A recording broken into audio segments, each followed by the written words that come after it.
ভাবুন তো, কোটি কোটি ডলারের সোনা বিশ্বের সবচেয়ে নিরাপদ কারাগারের ভল্টে লুকিয়ে রাখা হয়েছে, আর সেটি চুরি করার জন্য একদল দুর্ধর্ষ চোর স্বেচ্ছায় সেই কারাগারের ভেতরেই ঢুকে পড়ে। কিন্তু অবাক করার বিষয় হলো, তারা এই সোনা নিজেদের জন্য নয়, বরং সন্ত্রাসীদের হাত থেকে বাঁচানোর জন্য চুরি করতে এসেছে। তাহলে কিভাবে তারা এই অসম্ভব মিশন সফল করলো, আর শেষের সেই টুইস্ট কি ছিল যা সবাইকে অবাক করে দিয়েছিল? আজকের ভিডিওতে আমরা জানব দ্য মিসফিটস 2021 সিনেমার পুরো গল্প। ভিডিওটি শুরু থেকে শেষ পর্যন্ত দেখবেন, কারণ শেষের হাইস্ট প্ল্যানটি আপনার ধারণাকেও বদলে দিতে পারে। তাহলে চলুন শুরু করা যাক। গল্পের শুরুতে দেখানো হয়, ব্যাংকের একটি হাই সিকিউরিটি সেফ ডিপোজিট ভল্টের ভেতরে এক ব্যক্তি খুব নিশ্চিন্তে একটি লকার খুলছিল।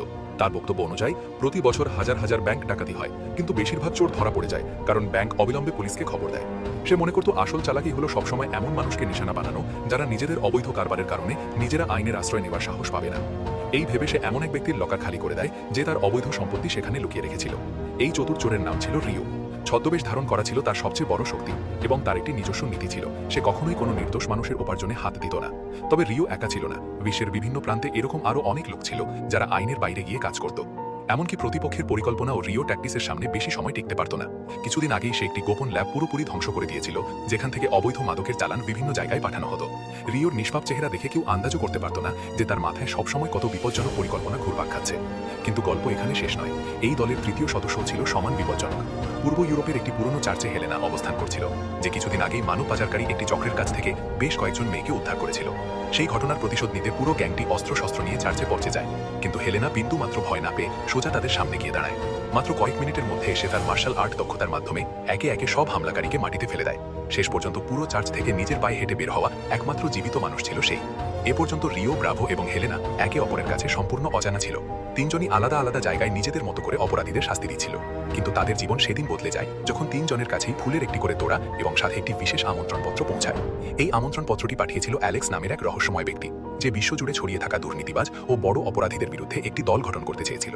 বৈঠকের সময় দলের নাম নিয়ে অনেক প্রস্তাব আসে, কিন্তু শেষ পর্যন্ত সবাই মিলে নিজেদের নতুন দলের নাম রাখে দ্য মিসফিটস। আর এরই সাথে গল্পটি একটি নতুন মোড় নেয়। এবার স্ক্রিনে লস অ্যাঞ্জেলেসের একটি হাই সিকিউরিটি প্রাইভেট জেল দেখানো হয়, যেখানে জ্যাক নামের এক বিখ্যাত চোর বন্দী ছিল। তার মুক্তির আর মাত্র কয়েক ঘন্টা বাকি ছিল, কিন্তু অপেক্ষা করার বদলে সে একটি ড্রোনের সাহায্যে জেল থেকে পালিয়ে যায়। এই খবর পাওয়ার সাথে সাথেই জেলের মালিক ভিক্টর রাগে বেসামাল হয়ে পড়ে, কারণ জ্যাকের সাথে তার পুরনো হিসাব চোকানো বাকি ছিল। সে সঙ্গে সঙ্গে জ্যাকের সেলে গিয়ে তার রুমমেট স্যামকে জিজ্ঞাসাবাদ শুরু করে। অবশেষে চাপের মুখে স্যাম বলে দেয় যে জ্যাক এই মুহূর্তে এক ধনী আরব শেখকে নিশানা বানাতে গেছে। এটুকু শোনা মাত্রই ভিক্টর তার লোকজনকে নিয়ে জ্যাকের পিছু ধাওয়া করতে বেরিয়ে পড়ে। অথচ আসল খেলা তো কেবল শুরু হতে যাচ্ছিল। ভিক্টর তার পুরো টিম নিয়ে সোজা সেই বিলাসবহুল হোটেলের দিকে রওনা হয়, যেখানে সেই ধনী আরব অতিথি অবস্থান করছিলেন। অন্যদিকে জ্যাক আগেই সেখানে পৌঁছে যায় এবং বেশ স্বাচ্ছন্দ্যে এক ধনী ব্যক্তির ছদ্মবেশ ধরে নিজের শিকারের জন্য অপেক্ষা করতে থাকে। তারা তাকে বেদম মারধর করে এবং শেষ পর্যন্ত ওয়ালেটটি ফেরত নিয়ে চলে যায়, যা দেখে সবার মনে হয় জ্যাকের পুরো প্ল্যানটাই ভেস্তে গেছে। কিন্তু জ্যাকের আসল চাল এখনো সামনে আসা বাকি ছিল। সে ওয়ালেট নয়, বরং সেই হট্টগোলের সুযোগে হোটেলের পেইন্টিং বা অন্য কোনো মূল্যবান সামগ্রীর পেছনে লুকানো, এবং কেউ কিছু টের পাওয়ার আগেই সে বাইরে বেরিয়ে যায়। ওদিকে ভিক্টর তার লোকজনকে নিয়ে সেই হোটেলে পৌঁছে যায়, কিন্তু জ্যাক আরও একবার সবার চোখে ধুলো দিয়ে সেখান থেকে পালাতে সক্ষম হয়। সে রাস্তায় পৌঁছা মাত্রই তার সামনে একটি লাক্সারি স্পোর্টস কার এসে থামে। জ্যাক দ্রুত তাতে উঠে বসে, কিন্তু ড্রাইভারকে দেখা মাত্রই সে পুরোপুরি চমকে যায়। গাড়িটি যে চালাচ্ছিল সে আর কেউ নয়, সেই ধনী ব্যক্তিটি যার দামি ঘড়ি সে কিছুক্ষণ আগে চুরি করতে চেয়েছিল। তখনই প্রকাশ পায় যে সে সাধারণ কোনো ব্যবসায়ী নয়, বরং সেই হলো অ্যালেক্স। আসলে এই পুরো চুরিটাই ছিল তার পাতা একটি ফাঁদ। সে জেনে শুনেই জ্যাককে নিজের জালে ফেলেছিল, যাতে নিজের চোখে তার কর্মদক্ষতা দেখতে পারে। এমনকি ভিক্টরকে দেওয়া সমস্ত তথ্য ছিল অ্যালেক্সের তৈরি পরিকল্পনার অংশ। এবার জ্যাকের সামনে পুরো সত্য তুলে ধরা হয়। অ্যালেক্স জানায় যে রিও, ব্রাভো এবং হেলেনা আগেই তার টিমের অংশ হয়ে গেছে, আর জ্যাককে একদম শেষে দলে নেওয়া হচ্ছে। হোটেলের ক্যামেরা, চুরির রেকর্ডিং এবং বাকি সমস্ত প্রমাণ এখন অ্যালেক্সের হাতে ছিল, তাই জ্যাকের সামনে তাদের কথা শোনা ছাড়া আর কোনো উপায় অবশিষ্ট থাকে না। এরই মধ্যে ভিক্টরের শস্ত্র লোকেরা আবারও তাদের পিছু ধাওয়া করতে শুরু করে। অ্যালেক্স দ্রুত গতিতে গাড়ি চালিয়ে ধাওয়াকারী গাড়িগুলোকে পেছনে ফেলে সোজা তার প্রাইভেট জেটের কাছে পৌঁছে যায়। জেটের ভেতরে জ্যাক প্রথমবারের মতো রিও, ব্রাভো এবং হেলেনার সাথে পরিচিত হয়। পরিবেশ কিছুটা হালকা করার চেষ্টা করা হলেও জ্যাক পরিষ্কার জানিয়ে দেয় যে তাকে জোর জবরদস্তি করে এই খেলায় টেনে আনা হয়েছে। এখান থেকেই আসল মিশনের সূচনা হয়। অ্যালেক্স পুরো টিমকে জানায় যে ভিক্টর শুধু একজন ব্যবসায়ী নয়, বরং বিশ্বের সবচেয়ে বিপজ্জনক শস্ত্র নেটওয়ার্কের সাথে যুক্ত হয়ে কাজ করছে। তার প্রাইভেট জেলে কোটি কোটি টাকার অবৈধ সম্পত্তি সোনের বার হিসেবে লুকিয়ে রাখা হয়েছে, যা ভুল কাজে ব্যবহার করা হবে। অ্যালেক্স চেয়েছিল এই পুরো রত্নভাণ্ডার খারাপ লোকেদের হাতে পড়ার আগেই গায়েব করে দিতে, কিন্তু জ্যাক এই মিশনের কথা শুনে হেসে ফেলে। সে স্পষ্ট জানিয়ে দেয় যে নিজের জীবন ঝুঁকিতে ফেলে সে অন্য কারো ভালোর জন্য কাজ করবে না। যদি এত বড় চুরি করতেই হয়, তবে সেই সোনা থেকে তাকে সমান অংশ দিতে হবে। অ্যালেক্স ও তার টিম এই শর্ত মানতে অস্বীকার করে, এবং জ্যাক কোনো উত্তর না দিয়ে সেখান থেকে উঠে চলে যায়। সে টিম ছেড়ে সোজা আবুধাবি পৌঁছে যায়। সেখানে একটি 5 স্টার হোটেলের বারে বসে সবসময়কার মতো তার পরবর্তী শিকারের উপর নজর রাখছিল। কিছুক্ষণের মধ্যেই তার নজর এক অতি ধনী ব্যক্তির উপর পড়ে, তার কবজিতে কোটি টাকার এক দুর্লভ ঘড়ি চকচক করছিল। জ্যাক খুব স্বাচ্ছন্দ্যে তার কাছে গিয়ে ঘড়িটির প্রশংসা করতে শুরু করে এবং কথার ছলে বেশ সুনিপুণভাবে তার মানি ব্যাগটি হাতিয়ে নেয়। কিন্তু এবার খেলা হঠাৎ উল্টে যায়। একটি মেয়ে তার সাথে হালকা ধাক্কা খেয়ে সামনে এগিয়ে যায়, আর জ্যাক যখন নিজের জ্যাক সঙ্গে সঙ্গে সেই মেয়েটির পেছনে দৌড়ায়। কিছুটা দূরে গিয়ে সে দেখে যে মেয়েটি সেই ওয়ালেটটি তার আসল মালিককে ফেরত দিচ্ছে। জ্যাক তার হাত ধরে নিজের দিকে ঘোরাতেই এক মুহূর্তের জন্য একদম চুপ হয়ে যায়। সেই মেয়েটি অন্য কেউ নয়, বরং তার নিজের মেয়ে ন্যান্সি, যার সাথে তার বহু বছর ধরে কোনো যোগাযোগ ছিল না। ন্যান্সি জানায় যে সে এখানে শরণার্থী শিশুদের সহায়তায় নিয়োজিত একটি ত্রাণ মিশনের কাজে এসেছে। জ্যাক কথা শুরু করার চেষ্টা করে, কিন্তু ন্যান্সি সাফ জানিয়ে দেয় যে তার বাবার ওপর তার কখনোই বিশ্বাস ছিল না, কারণ শৈশবে সে তাকে এবং তার মাকে একা ফেলে চলে গিয়েছিল। তবুও সে এতটুকু বিশ্বাস করত যে জ্যাকের ভেতরে কোথাও না কোথাও এখনও একটা ভালো মানুষ বেঁচে আছে। ন্যান্সির এই কথাটি জ্যাকের হৃদয়ে সরাসরি আঘাত করে। কিছুক্ষণ চিন্তা করার পর সে পকেট থেকে অ্যালেক্সের দেওয়া কন্ট্যাক্ট কার্ডটি বের করে এবং তাকে ফোন করে মিশনে যোগ দেওয়ার জন্য রাজি হয়ে যায়। জ্যাক যখন পুনরায় টিমের সাথে দেখা করে তখন সে আরও একটি বড় ধাক্কা খায়। সেখানে ন্যান্সি আগে থেকেই উপস্থিত ছিল। তখন অ্যালেক্স প্রকাশ করে যে এই পুরো মিশনটি শুরু করার পেছনে ন্যান্সিরও অনেক বড় হাত ছিল। জ্যাক অবাক হয়ে যায়, কিন্তু এখন আর পিছু হটার কোনো উপায় ছিল না। এবার পুরো টিম মূল পরিকল্পনা শুরু করে। জ্যাক সবার আগে প্রশ্ন তোলে যে সোনা আসলে জেলের ঠিক কোন অংশে লুকানো আছে, কিন্তু কারো কাছেই এর নিশ্চিত কোনো উত্তর ছিল না। এটা শুনে জ্যাক স্পষ্ট জানিয়ে দেয় যে সম্পূর্ণ তথ্য ছাড়া এত বড় চুরি করতে যাওয়া আত্মহত্যার শামিল। সে জেলের ব্লুপ্রিন্ট, ছবি এবং প্রতিটি ছোট বড় তথ্য আনিয়ে নেয়। বেশ কিছুক্ষণ গভীরভাবে সব পর্যবেক্ষণ করার পর তার নজর একটি অদ্ভুত বিষয়ে গিয়ে আটকায়। জেলের ভেতর রান্না করা থেকে শুরু করে চিকিৎসা এবং কাপড় ধোয়া পর্যন্ত সমস্ত ব্যবস্থা থাকা সত্ত্বেও বাইরে থেকে একটি লন্ড্রি ভ্যান নিয়মিত আনাগোনা করছিল। ঠিক এখান থেকেই জ্যাকের সন্দেহ হয় যে আসল রহস্য লুকিয়ে আছে সেই ভুয়া লন্ড্রি রুমের ভেতরেই।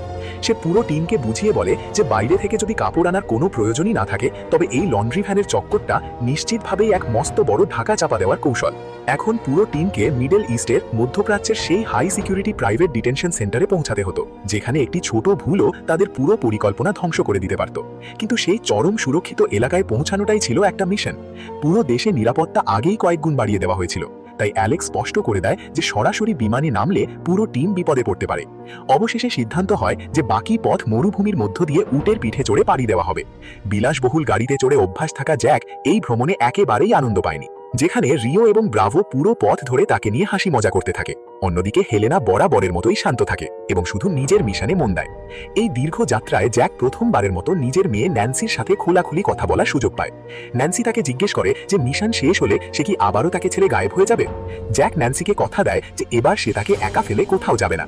এদিকে হেলেনা ঠাট্টা করে বলে যে তার পুরুষদের ওপর কোনো ভরসা নেই, তাই তাদের সাথে ডেটিং করার বদলে সোজা উচিত শিক্ষা দিতেই সে বেশি পছন্দ করে।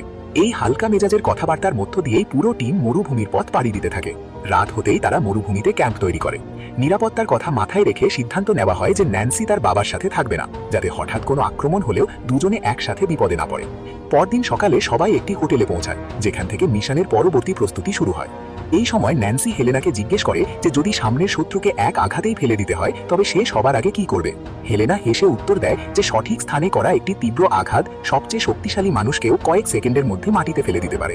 অন্যদিকে অ্যালেক্স প্রথমবারের মতো খোলাখুলি জানায় যে সে আসলে একটি ক্ষুদ্র দেশের রাজপুত্র, আর রিও বরাবরের মতোই নিজের নাম নিয়ে মজাদার তর্ক জুড়ে দেয়। কিন্তু এখন আর ঠাট্টা মশকরা করার সময় ছিল না। জ্যাক পুরো টিমকে বোঝায় যে ভল্টটি এতটাই শক্ত যে সাধারণ উপায়ে তা খোলা অসম্ভব, তাই ওটা উড়িয়ে দেওয়ার বিস্ফোরণ ঘটানোর প্রস্তুতি নিতে হবে এবং এত ভারী সোনা বাইরে বের করে আনার জন্য বড় ট্রান্সপোর্টের প্রয়োজন পড়বে। অ্যালেক্স এই দায়িত্বটি নিজের উপর নেয়। এরই মধ্যে হেলেনা খবর পায় যে ভিক্টর একটি বিশেষ বৈঠকের জন্য শহরের একটি বিলাসবহুল রেস্তোরাঁয় আসতে চলেছে। এই তথ্য পেতেই জ্যাক এবং রিও সঙ্গে সঙ্গে ছদ্মবেশ ধারণ করে সেখানে পৌঁছে যায়, যাতে ভিক্টরের পরবর্তী চালের কথা জানা যায়। রেস্তোরাঁর ভেতরে ঢুকে দুজনে চুপচাপ ভিক্টরের ওপর নজর রাখতে শুরু করে। কিছুক্ষণ পর ভিক্টর একটি ভারী ব্রিফকেস রায়েন নামের এক ব্যক্তির হাতে তুলে দেয়, যে ছিল সেই বিপজ্জনক নেটওয়ার্কের সবচেয়ে বিশ্বস্ত লোকদের একজন। হেলেনা দূর থেকে পুরো মিটিং এর ওপর নজর রাখছিল এবং টিমকে জানায় যে রায়েন পরদিন এই ব্রিফকেস নিয়ে ব্যাংকে যাবে। জ্যাক সঙ্গে সঙ্গে বুঝে যায় যে এটাই হবে শত্রুদের পুরো পরিকল্পনা ভণ্ডুল করে দেওয়ার সেরা সুযোগ। পরদিন সকালে রায়েন ব্যাংক থেকে ক্যাশ টাকা ভরা ব্রিফকেস নিয়ে বাইরে আসে। সে একদম চিন্তামুক্ত হয়ে নিজের গাড়ির দিকে এগোচ্ছিল, কিন্তু অন্যদিকে জ্যাক আগেই তার জন্য অপেক্ষা করছিল। রায়েন কাছে আসা মাত্রই জ্যাক জেনে শুনে তার সাথে ধাক্কা খায়। দুজনের মধ্যে কয়েক সেকেন্ডের একটি ধাক্কাধাক্কি হয় এবং সেই ছোট সুযোগের ফায়দা তুলে জ্যাক আসল ব্রিফকেসটি হুবহু দেখতে একটি নকল ব্রিফকেসের সাথে বদলে দেয়। পুরো চালটি এত নিখুঁতভাবে সম্পন্ন হয় যে রায়েনের বিন্দু মাত্র সন্দেহ হয় না এবং সে শান্তিতে সেখান থেকে চলে যায়। কিন্তু জ্যাকের মূল লক্ষ্য শুধু ব্রিফকেস চুরি করা ছিল না। রায়ান সোজা তার সর্দার খালিদের আস্তানায় পৌঁছায় এবং পুরো আত্মবিশ্বাসের সাথে ব্রিফকেসটি তার সামনে রাখে। খালিদ যখনই সেটি খোলে, ভেতরে টাকার বদলে শুধু বই রাখা ছিল। তা দেখে তার রাগ সপ্তমে চড়ে যায়। সে নিশ্চিত হয়ে যায় যে রায়ান তার সাথে বিশ্বাসঘাতকতা করেছে। রায়ান লাখো সাফাই দেওয়ার চেষ্টা করে, কিন্তু খালিদ তার একটি কথাও শোনে না এবং ঠিক তখনই তাকে চিরতরে শেষ করে দেয়। এর পরপরই সে ভিক্টরকে ফোন করে পরিষ্কার জানিয়ে দেয় যে এখন আর তার নিরাপত্তার উপর কোনো ভরসা নেই। তাই 3 দিন পর সে নিজে এসে তার পুরো সোনা নিজের দখলে নিয়ে নেবে। এই খবর পাওয়ার সাথে সাথে অ্যালেক্সের পুরো টিমের পরিস্থিতি বদলে যায়। আগে তাদের কাছে প্ল্যান বানানোর প্রচুর সময় ছিল, কিন্তু এখন মিশন শেষ করার জন্য মাত্র 3 দিন বাকি ছিল। চারপাশের পরিবেশ হঠাৎ গুরুতর হয়ে ওঠে এবং সবার চোখ জ্যাকের ওপর গিয়ে আটকে যায়। জ্যাক কিছুক্ষণ চুপচাপ চিন্তা করে, তারপর পুরো আত্মবিশ্বাসের সাথে জানায় যে এত কড়া নিরাপত্তাকে শক্তি দিয়ে নয়, বরং বিশৃঙ্খলা তৈরি করে হারানো যাবে। তার মতে যদি পুরো জেল একসাথে অনিয়ন্ত্রিত বা বেসামাল হয়ে পড়ে, তবে গার্ডদের নজর ভল্ট থেকে সরে যাবে এবং সেটাই হবে তাদের সবচেয়ে বড় সুযোগ। এখান থেকে জ্যাক তার মূল পরিকল্পনা সবার সামনে তুলে ধরে। সে জানায় যে অ্যালেক্সের দুজন বিশ্বস্ত লোক অ্যালেক্সের দুজন লোক আগেই কয়েদির ছদ্মবেশে সেই হাই সিকিউরিটি ফ্যাসিলিটির ভেতরে অবস্থান করছিল এবং কিচেনে কাজ করছিল। সঠিক সময় এলে তারা খাবারের মধ্যে এমন এক ব্যাকটেরিয়া মিশিয়ে দেবে যাতে সব কয়েদি একসাথে অসুস্থ হয়ে পড়ে। পরিস্থিতি এতটা খারাপ হয়ে যাবে যে বাইরে থেকে মেডিকেল টিম ও অ্যাম্বুলেন্স ডাকতে হবে। এই বিশৃঙ্খলার সুযোগ নিয়ে ন্যান্সি ও হেলেনা মেডিকেল স্টাফের ছদ্মবেশে ভেতরে ঢুকবে। বাইরে থেকে দেখলে মনে হবে এটি একটি মেডিকেল এমার্জেন্সি, কিন্তু ভেতরে চলবে চুরির সবচেয়ে বড় খেলা। তবে সবচেয়ে কঠিন অংশটি এখনো বাকি ছিল। ভল্ট বা তিজোরি পর্যন্ত পৌঁছানোর কোনো সোজা রাস্তা ছিল না। তাই প্রথম পদক্ষেপটি নেওয়ার দায়িত্ব ছিল রিওর। পরদিন সকালে সে সরকারি হেলথ ইন্সপেক্টরের ছদ্মবেশে ভুয়া কাগজ নিয়ে জেলে পৌঁছায়। ভেতরে ঢুকেই সে সরাসরি ওয়ার্ডেন ওমরকে একের পর এক প্রশ্ন করতে শুরু করে এবং কিচেনের সবকিছু সূক্ষ্মভাবে পরীক্ষা করে। পরীক্ষার বাহানায় রিও ইচ্ছাকৃতভাবে সেখানকার পুরনো ওভেনটিকে খারাপ বলে রিপোর্ট করে এবং বড় ধরনের অভিযোগ দায়ের করার হুমকি দেয়।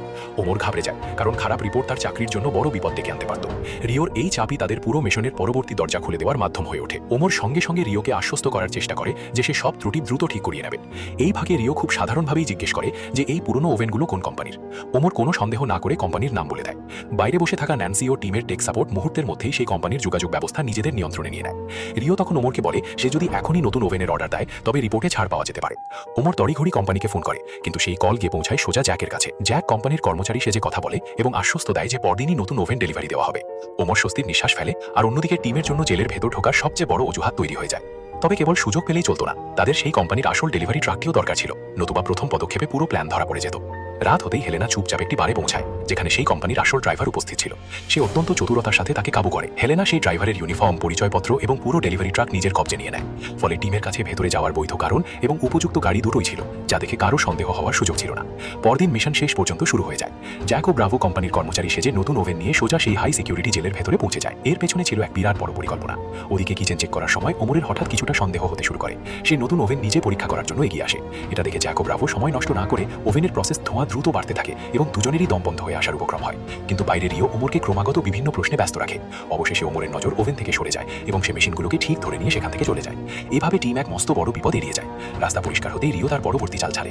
সে যাওয়ার সময় ওমরকে কোলাকুলি করে ধন্যবাদ জানায় এবং অত্যন্ত সুনিপুণভাবে ওমরের পকেট থেকে লন্ড্রি রুমের অ্যাক্সেস কার্ডটি চুরি করে নেয়। এই কার্ডটি তৎক্ষণাৎ অ্যালেক্সের সেই দুজন কয়েদি সেজে থাকা বিশ্বস্ত সঙ্গীর কাছে পৌঁছে দেওয়া হয়। তারা দুজন দ্রুত গার্ডদের ইউনিফর্ম পরে লন্ড্রি রুমের রাস্তার পাহারায় নেমে পড়ে। তারা সঠিক সময়ের জন্য অপেক্ষা করতে থাকে এবং তারপর চুপচাপ পুরো খাবারে ফুড পয়জনিং সৃষ্টিকারী ব্যাকটেরিয়া মিশিয়ে দেয়। এর সাথে মিশনের দ্বিতীয় অংশ শুরু হয়। ন্যান্সি মেডিকেল স্টাফের রূপ ধরে বাকি প্যারামেডিকদের সাথে ভেতরে প্রবেশ করে। অন্যদিকে ভিক্টরও এই হঠাৎ ছড়িয়ে পড়া অসুস্থতা ও বিশৃঙ্খলার খবর পেয়ে যায়। সে তখনই বুঝতে পারে যে এটি কোনো সাধারণ দুর্ঘটনা হতে পারে না। সে বিন্দুমাত্র দেরি না করে তার পুরো সিকিউরিটি টিম নিয়ে সেখানে পৌঁছে যায়। এরই মধ্যে সুযোগ বুঝে ন্যান্সি চুপচাপ একটি অ্যাম্বুলেন্সের নিচে ছোট বিস্ফোরক ডিভাইস ফিট করে দেয়, যাতে সঠিক সময় নিরাপত্তা রক্ষীদের নজর অন্যদিকে ঘুরিয়ে দেওয়া যায়। এদিকে ভেতরে ব্রাভো ড্রিল মেশিন দিয়ে মেঝেতে একটি ছোট গর্ত করা শুরু করে। অবাক করার বিষয় হলো এত বিপজ্জনক কাজ করার সময়ও সে নিশ্চিন্তে ছোট স্পিকার বের করে গান শুনতে শুরু করে। জ্যাকের তার এই খামখেয়ালি ভাব একদম পছন্দ হয়নি, কিন্তু সে তর্ক না করে নিজের কাজে মন দেয়। গর্ত করা সম্পূর্ণ হতেই ব্রাভো একটি পাইপের সাহায্যে ভল্ট বা তিজোরির ভেতরে বিশেষ এক ধরনের গ্যাস ভরতে শুরু করে এবং কিছুক্ষণের মধ্যেই পুরো ভল্ট গ্যাসে ভরে যায়। এবার ছিল পুরো পরিকল্পনার সবচেয়ে গুরুত্বপূর্ণ মুহূর্ত। জ্যাক উল্টো গণনা শুরু করে এবং ঠিক শেষ সেকেন্ডে ব্রাভো একটি জ্বলন্ত লাইটার সেই গর্তের ভেতরে ফেলে দেয়। পর মুহূর্তেই ভল্টের ভেতরে এক প্রচন্ড বিস্ফোরণ ঘটে, আর ঠিক সেই সেকেন্ডে বাইরে ন্যান্সি গাড়ির বিস্ফোরণটি ঘটায়, যার ফলে সবার নজর বাইরের দিকে চলে যায়। আর এই সুযোগ কাজে লাগিয়ে জ্যাক ও ব্রাভো ভাঙা ভল্টের ভেতরে পৌঁছে যায়। তাদের সামনে কোটি কোটি টাকার সোনার বারের এক বিশাল আকার স্তূপ রাখা ছিল, যার জন্য এত বড় পরিকল্পনা করা হয়েছিল। তবে জ্যাক জানতো যে শুধু ভল্ট পর্যন্ত পৌঁছানোটাই যথেষ্ট নয়। তাই শুরুতেই ব্রাভো সেখানকার সিসিটিভি ক্যামেরার সামনে গিয়ে পুরো ভল্টের একটি স্থির ছবি তোলে। তারপর সে নিজের মোবাইল ক্যামেরার একদম সামনে এমনভাবে সেট করে দেয় যাতে সিকিউরিটি রুমে সেই স্থির ছবিটিকে লাইভ ফুটেজ হিসেবে মনে হতে থাকে। কয়েক মিনিটের জন্য এই চাল সফল হয়, কিন্তু ভিক্টর যখন নিজে ক্যামেরাগুলো পরীক্ষা করে তখন তার কিছু একটা সন্দেহ হয়। সে গার্ডকে ক্যামেরা জুম করার নির্দেশ দেয়, কিন্তু ছবিটির কোনো পরিবর্তন হয় না। বাস তখনই ভিক্টর বুঝে যায় যে কেউ ক্যামেরা হ্যাক করে ধোকা দিয়েছে। সে অবিলম্বে পুরো সেন্টারে লকডাউনের আদেশ দেয় এবং প্রচন্ড গতিতে ভল্টের দিকে দৌড়াতে শুরু করে। অন্যদিকে জ্যাক এবং তার টিমের কাছে এখন আর একটাও ভুল করার কোনো সুযোগ অবশিষ্ট ছিল না। ভিক্টর যেমনই ভল্ট বা তিজোরির ঘরে পৌঁছায় সেখানকার দৃশ্য দেখে তার চোখ ছানা বড়া হয়ে যায়।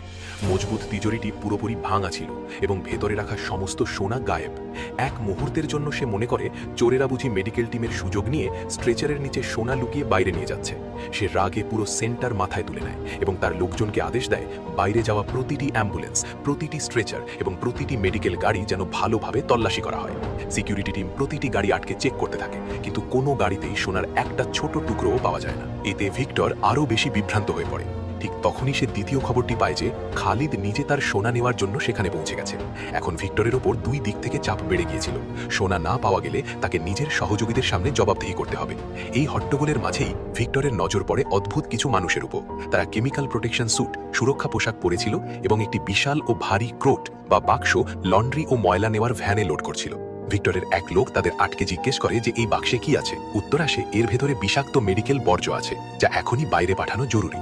ভিক্টরের কথাটা পুরোপুরি বিশ্বাস হয় না এবং সে নিজে তাদের দিকে এগোতে শুরু করে, কিন্তু সে পৌঁছানোর আগেই ভ্যানটি দ্রুত গতিতে গেট পার হয়ে বাইরে বেরিয়ে যায়। ভিক্টর পুরোপুরি নিশ্চিত হয়ে যায় যে চুরি হওয়া সমস্ত সোনা ওই ভ্যানটির ভেতরেই লুকানো রয়েছে। সে বিন্দুমাত্র দেরি না করে তার শস্ত্র টিম নিয়ে ভ্যানের পিছু ধাওয়া করা শুরু করে। ওদিকে ভ্যানটি প্রচণ্ড গতিতে মরুভূমির দিকে এগিয়ে যাচ্ছিল, যা চালাচ্ছিল অ্যালেক্স। কিছুক্ষণের মধ্যেই পিছু ধাওয়া করা ভিক্টরের গাড়িগুলো তাদের কাছাকাছি চলে আসে এবং মরুভূমির বুকে এক রোমাঞ্চকর তাড়া শুরু হয়। অ্যালেক্স মারাত্মক বিপজ্জনক গতিতে গাড়ি সামলায়, আর রিও পেছন থেকে ছোট ছোট গ্যাজেট ও বিস্ফোরক ছুড়ে ধাওয়াকারী বেশ কয়েকটি গাড়িকে পথ থেকে সরিয়ে দেয়। তা সত্ত্বেও ভিক্টর হাল ছাড়ে না এবং অবিরাম তাদের পিছু লেগে থাকে। অবশেষে ভ্যানটি একটি নির্জন এলাকায় গিয়ে থেমে যায়। ভিক্টর তার পুরো দল নিয়ে ভ্যানটিকে চারদিক থেকে ঘিরে ফেলে এবং জয়ের হাসি হেসে সামনের দিকে এগোয়। কিন্তু পরবর্তী মুহূর্তেই পুরো খেলা উল্টে যায়। আশেপাশে লুকিয়ে থাকা ডজন ডজন শস্ত্র সৈন্য বাইরে বেরিয়ে আসে এবং নিজেদের বন্দুক ভিক্টর ও তার লোকজনের দিকে তাক করে। এই এলাকাটি ছিল অ্যালেক্সের নিজের দেশের সামরিক অঞ্চল, যেখানে আগে থেকেই একটি বড় কার্গো বিমান তাদের জন্য অপেক্ষা করছিল। রিও হেসে জানায় যে এই পিছু ধাওয়া করাটাও তাদের পরিকল্পনারই একটি অংশ ছিল। তারা জেনে শুনেই ভিক্টরকে এতদূর টেনে এনেছে যাতে এই ফাঁকে আসল অপারেশনটি অন্য কোথাও কোনো বাধা ছাড়াই শেষ করা যায়। এরই মধ্যে জ্যাক ও ব্রাভো জেলের ভেতরে নিজেদের শেষ কাজটি সম্পন্ন করছিল। যে বড় লাল পাখির মূর্তিটিকে জ্যাক আগে ইচ্ছিতভাবে ক্ষতিগ্রস্ত করেছিল, এবার সেটির আসল রহস্য সামনে আসে। তারা দুজন মূর্তির ভাঙা অংশের ভেতরে এক এক করে গলানো সোনা ঢালতে শুরু করে। বাইরে থেকে দেখলে মূর্তিটি একদম আগের মতোই মনে হচ্ছিল, তাই কোনো গার্ডের বিন্দুমাত্র সন্দেহ হয়নি যে কোটি কোটি টাকার অবৈধ সম্পত্তি এখন আর ভল্টে নেই, বরং সবার সামনে রাখা সেই ডেকোরেটিভ মূর্তির ভেতরে লুকানো রয়েছে। কিন্তু মূর্তিটিকে বাইরে বের করা এখনো সহজ ছিল না। তখনই রিও তার পরবর্তী চালটি চালে। সে আগেই ভিক্টরের ডিজিটাল সিস্টেমে প্রবেশ করে একটি আসল নথির মতো হুবহু অনুমতিপত্র, অথরাইজেশন ডকুমেন্ট তৈরি করে রেখেছিল। সেই নথিতে লেখা ছিল ক্ষতিগ্রস্ত মূর্তিটিকে জরুরি ভিত্তিতে মেরামতের জন্য বাইরে পাঠানো হোক। জেলের স্টাফেরা সেই আদেশটিকে পুরোপুরি আসল মনে করে নেয়। কিছুক্ষণের মধ্যেই সেই মূর্তিটি অফিসিয়াল রেকর্ডের সাথে একটি ট্র্যাকে লোড করা হয় এবং কোনো বাধা ছাড়াই হাই সিকিউরিটি ফেসিলিটির বাইরে বেরিয়ে যায়। কেউ ঘুণাক্ষরেও টের পায়নি যে যেটাকে তারা ভাঙা সাজসজ্জার জিনিস ভাবছে তার ভেতরেই লুকানো রয়েছে পুরো খাজানা। অন্যদিকে ভিক্টর তখনও খালি ভ্যানের পেছনে দৌড়াচ্ছিল। তখনই সে খবর পায় যে খালিদ তার মুখোমুখি এসে দাঁড়িয়েছে এবং নিজের সোনা দাবি করছে। মরুভূমির এলাকাটি হঠাৎ করেই এক যুদ্ধক্ষেত্রে পরিণত হয়। এই বিশৃঙ্খলার সুযোগ নিয়ে অ্যালেক্স এবং তার টিম সেখান থেকে নিরাপদ দূরত্বে সরে যায়, আর ভিক্টর ও খালিদ একে অপরের সাথে লড়াইয়ে জড়িয়ে পড়ে। এই সময়ে গল্পের আরেকটি দিক উন্মোচিত হয়। হোটেলে বন্দী হেলেনাকে ভিক্টরের লোকেরা একাকী ভাবছিল, কিন্তু সুযোগ পেলেই হেলেনা তার দুর্দান্ত ফাইটিং স্কিল দেখাতে শুরু করে। সে একে একে বেশ কয়েকজন লোককে কাবু করে ঘর থেকে বের হয়ে যায়। পথে আরও কয়েকজন গার্ডের সাথে তার মুখোমুখি লড়াই হয়, কিন্তু হেলেনা কাউকে না থেমে সবাইকে পেছনে ফেলে অবশেষে হোটেল থেকে নিরাপদে বেরিয়ে যেতে সক্ষম হয়। এখন পুরো টিম আবারও মুক্ত ছিল এবং মিশনের সবচেয়ে কঠিন অংশটি প্রায় সম্পন্ন হয়ে গিয়েছিল। এখন শুধু শেষ হিসাব চোকানো বাকি ছিল। Jack, Nancy, Rio, Bravo, Helena এবং অ্যালেক্স একটি নিরাপদ স্থানে পুনরায় মিলিত হয়। কিছুক্ষণের মধ্যেই মেরামতের নামে বাইরে আনা সেই বিশাল লাল মূর্তিটিও তাদের কাছে পৌঁছে যায়। জ্যাক তার ভাঙা অংশের দিকে তাকিয়ে একটি হালকা হাসি দেয়। কিছুদিন পর এই পুরো ঘটনাটি নিয়ে বিশ্বজুড়ে নানা খবর চাউর হতে থাকে। অফিসিয়াল রেকর্ডে এটাই দেখানো হয় যে হাই সিকিউরিটি ফেসিলিটিতে হওয়া হট্টগোলের সময় সেখানে রাখা অবৈধ সোনা উদ্ধার করা সম্ভব হয়নি। অন্যদিকে ভিক্টর ও খালিদের পুরো পরিকল্পনা মারাত্মকভাবে চুরমার হয়ে গিয়েছিল। যে সম্পত্তির জোরে তারা নিজেদের বিপজ্জনক নেটওয়ার্ক দাঁড় করিয়েছিল, সেটাই এখন চিরতরে তাদের হাতছাড়া হয়ে গেছে। কেউ বুঝতেও পারেনি যে কিভাবে চোখের সামনে থেকে এত বড় খাজানা গায়েব হয়ে গেল। তবে গল্পের সবচেয়ে আকর্ষণীয় মোড় এখনো বাকি ছিল। মিশন শেষ হওয়ার পর জ্যাক কাউকে কিছু না বলে হঠাৎ সেখান থেকে চলে যায়। ন্যান্সির মনে হয় যে বরাবরের মতোই জ্যাক তার অংশ নিয়ে সবাইকে ছেড়ে কেটে পড়েছে। সে বেশ হতাশ হয়ে পড়ে, কারণ তার মনে হতে থাকে যে বাবার ওপর ভরসা করাটা হয়তো তার জীবনের সবচেয়ে বড় ভুল ছিল। পুরো টিমও কিছুক্ষণ ধরে ভাবতে থাকে যে হয়তো তাদের পথ এখন চিরতরে আলাদা হয়ে গেছে। এরপর মূর্তিটি খোলা হয় এবং তার ভেতরে লুকানো সোনার বারগুলো এক এক করে বাইরে বের করা হয়। এটা এটা দেখে পুরো টিম বুঝতে পারে যে জ্যাক শুরু থেকেই তার শেষ চালটি একদম শেষের জন্যই বাঁচিয়ে রেখেছিল। ন্যান্সিও হাসতে শুরু করে, কারণ তার বাবার উপর রাখা বিশ্বাসটি শেষ পর্যন্ত ভুল প্রমাণিত হয়নি। এরপর পরই জ্যাক তার সবচেয়ে ব্যক্তিগত দায়িত্বটিও পূরণ করে। সে তার মেয়ের সাথে দেখা করে, যার সাথে তার সম্পর্ক বহু বছর ধরে ছিন্ন ছিল। কিন্তু তারা এই খাজানা নিজেদের মধ্যে ভাগ করে নেওয়ার বদলে একটি ভিন্ন সিদ্ধান্ত নেয়। সমস্ত অবৈধ সম্পত্তি গোপনে শরণার্থী ও দুস্থ মানুষদের সাহায্যের জন্য দান করে দেওয়া হয়, যাতে যে সম্পদ বছরের পর বছর ধরে খারাপ কাজে ব্যবহৃত হয়ে এসেছে সেটাই এখন সাধারণ মানুষের জীবনযাত্রার মান উন্নত করতে কাজে লাগে।